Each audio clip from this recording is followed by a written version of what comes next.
Quand tu penses au diable, les gens le décrivent comme un gars rouge, avec des cornes et une torche. Mais en réalité, ce n'est pas le cas. Voici Halo. Il est le fils de Tarmus et Malita. Halo est un reptile humanoïde. Regardez ses oreilles vulcaines. Il était autrefois un magnifique Anunnaki dans les cieux galactiques de Malakut.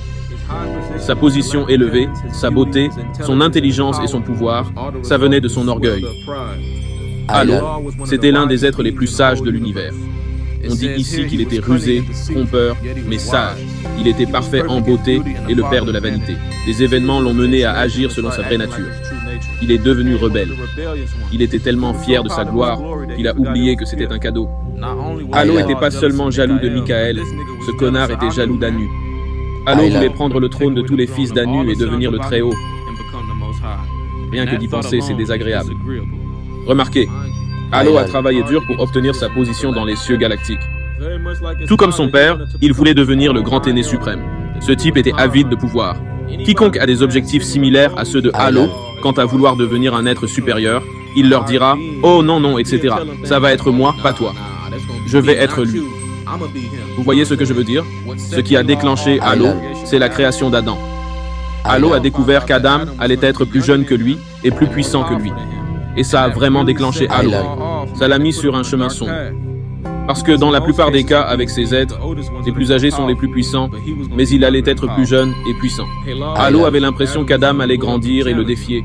Il n'avait jamais perdu un combat auparavant. Mec, il avait l'impression que ce type allait le vaincre au combat, et ça a vraiment mis la peur dans le cœur de Halo. Sa nature sombre et draconienne s'est répandue dans son sang. Donc ce négro s'est énervé et a fait tout le tour de la 5e dimension et a commencé à raconter aux autres ce qu'il avait vécu. Le négro est allé jusqu'aux étoiles d'Orion. Tu sais, en fait, je l'ai vu. J'ai une mémoire. J'ai vu ce négro-le, il est venu à Nibiru. Et il est venu à Nibiru en disant à tout le monde « Oh, ouais, le Très-Haut n'en a rien à foutre de nous. Il s'en fiche. On est juste ses esclaves, toutes ces merdes. » Et je regardais juste ce négro genre « C'est vraiment idiot. » Alors ils ont commencé à l'écouter, mais tous les autres qui ont une forte connexion avec le Très-Haut, ils n'écoutent pas ce négro.